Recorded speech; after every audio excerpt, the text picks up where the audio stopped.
When I first moved into this neighborhood, the road that led to my house wasn't much to look at. It was little more than a rough gravel strip winding from the main street up to my driveway, barely wide enough for 2 cars to pass. Delivery trucks hated it, neighbors avoided it, and every rainy season it turned into a muddy mess of ruts and puddles. Nobody else cared enough to do anything about it, because technically, the strip of land wasn't part of the official HOA managed roads. It was on the deed to my property, clearly marked as my responsibility, and everyone seemed happy to leave it that way.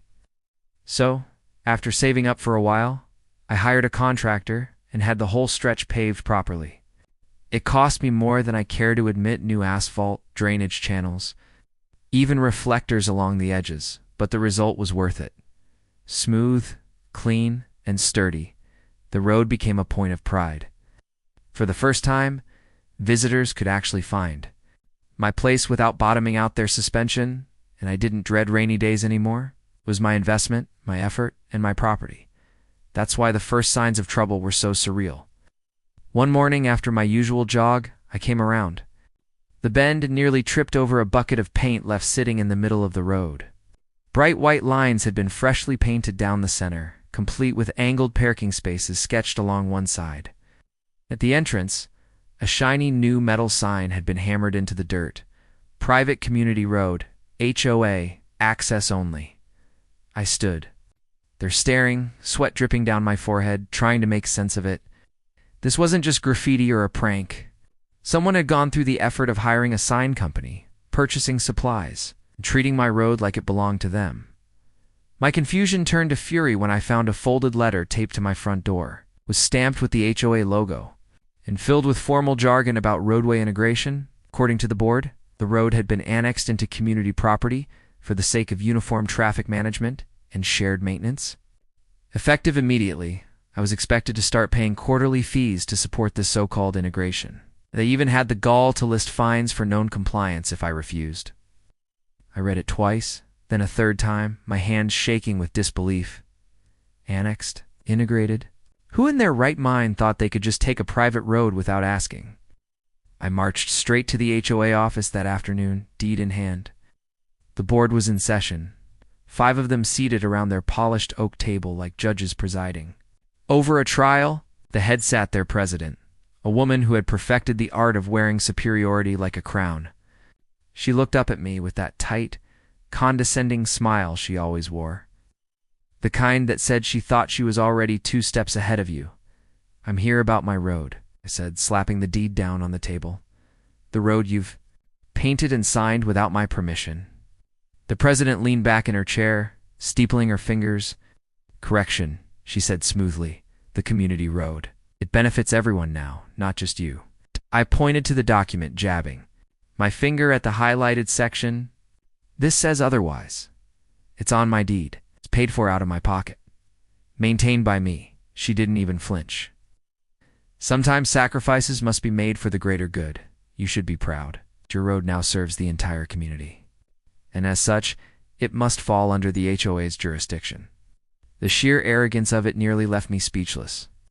"So let me get this straight. You waltzed in painted lines, slapped up a sign, and declared ownership without asking, without voting, without even notifying me first." Another board member, a man with a permanent frown etched into his forehead, chimed in.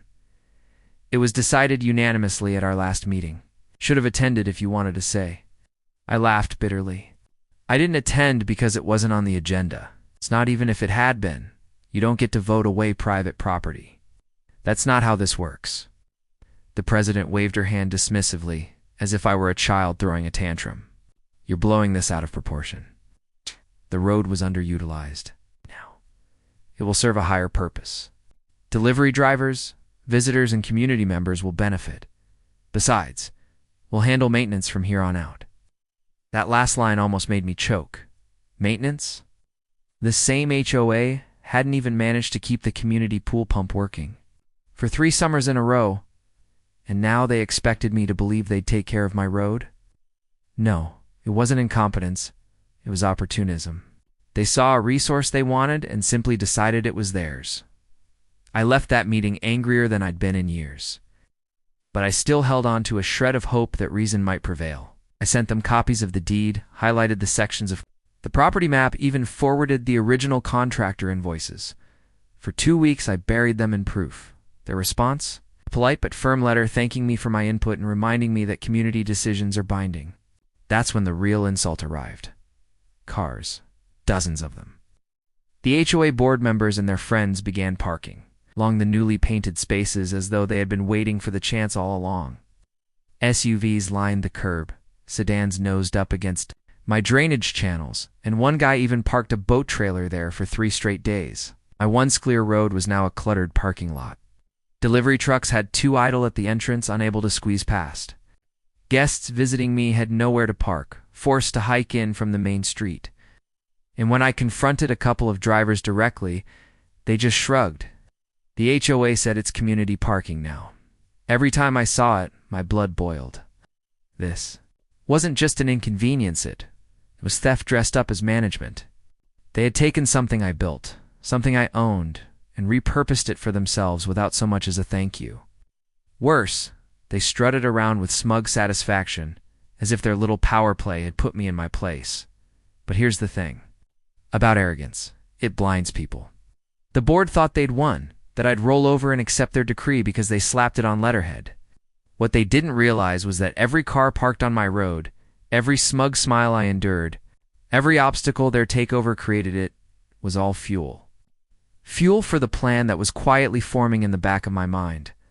I wasn't going to yell. I wasn't going to threaten. I wasn't even going to argue anymore. No, I was going to do something much simpler and much more effective. I was going to make every single one of their cars vanish all at once and remind them in the most unforgettable way possible exactly whose road they thought they owned. If Section 1 was about the insult, Section 2 was about the revenge. By the time the HOA had fully established their grip on my road, I'd stopped arguing. Every time I tried, they dismissed me with that same patronizing tone, as though their signatures on a clipboard were more powerful than my deed. And the more they ignored me, the more they parked. By midweek, the road looked less like a residential street and more like a used car lot. SUVs crammed against the curb, minivans stacked bumper to bumper, sedans squeezed in so tightly, I wondered how their owners even got out. What made it worse was their sense of entitlement's mug waves when I pulled up, sarcastic comments about how nice it was of me to share. I wasn't sharing, they were stealing, and they thought they had gotten away with it. That Friday evening, while most of the board members prepared for their usual Saturday morning meeting at the clubhouse, I sat at my kitchen table with a yellow notepad and my phone. My plan had been forming for weeks, each annoyance chiseling it sharper, and now it was time to execute. I flipped through the notepad, checking off the list of tow truck companies I'd contacted.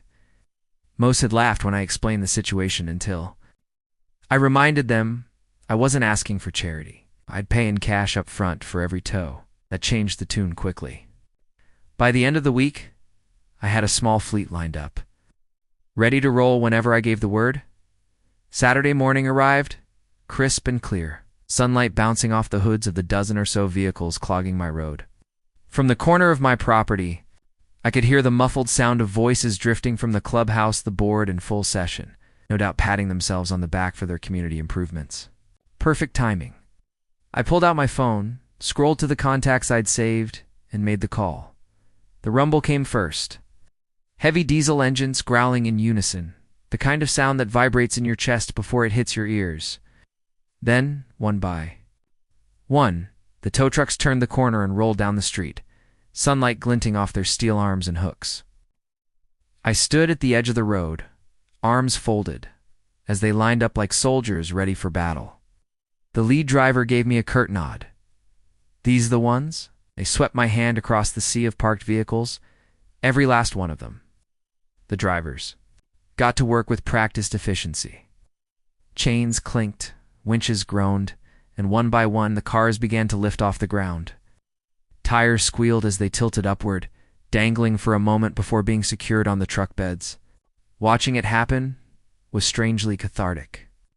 Every SUV that vanished, every sedan that rolled away, every shiny luxury car dragged off it felt like justice being restored inch by the time the first few trucks pulled away toward the impound. A lot across town, The road already looked different. Clearer. Freer. My road again. I found myself grinning, sipping my coffee as if I were enjoying a front-row seat to the best theater production of the year. The real show. Though, began when the HOA meeting adjourned. Around noon, the clubhouse doors swung open, and the board members spilled out, their chatter casual and self-satisfied.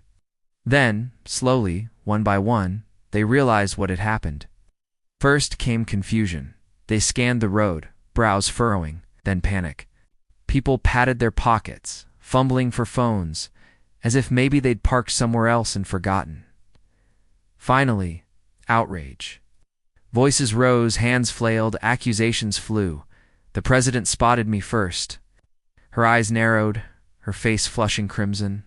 As she stormed across the pavement, heels clicking like gunshots. "Where are our cars?" she barked, her voice trembling with fury.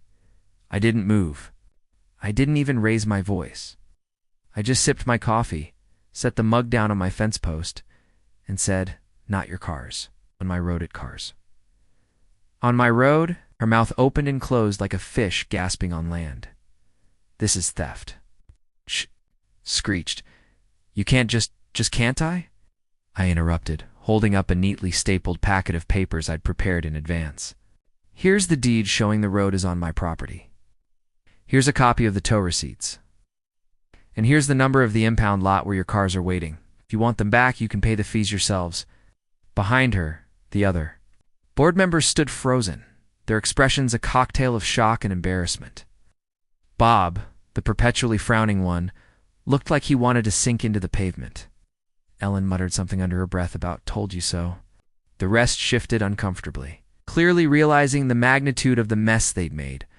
The president, though, wasn't ready to give up her crown. She jabbed a finger at me, her voice rising to a shriek. "This is harassment. You'll regret this. I'll have you fined. I'll have you sued." You'll do nothing," I cut in, my tone calm, almost casual. "'Cause every step you take from here only digs your hole deeper. I warned you. I showed you proof. You ignored it. You parked anyway. Out. And today, you learned the hard way that paperwork and authority don't trump ownership." For a long moment, silence hung between us. The only sounds were the distant rumble of tow trucks hauling away, the last of the vehicles and the faint chirping of birds in the trees. Then, finally, her shoulders sagged. Her face, still flushed with rage, twisted into something closer to defeat. Without another word, she spun on her heel and marched away, her remaining board members trailing behind like chastised children. In the days that followed, the fallout spread quickly. Board members had to cough up hundreds of dollars in impound fees. Neighbors whispered about the spectacle, some laughing openly at the board's humiliation. The story spread like wildfire. The HOA that thought they could steal a road, only to watch every one of their cars vanish in a single morning. And just like that, the smugness evaporated. From then on, not a single HOA car touched my road. The painted lines faded under sun and rain, the metal sign mysteriously disappeared, and the board never mentioned road integration again. In fact, whenever I passed them in the neighborhood, they avoided my eyes, their arrogance stripped away. For once, they had been reminded that power doesn't come from titles or meetings.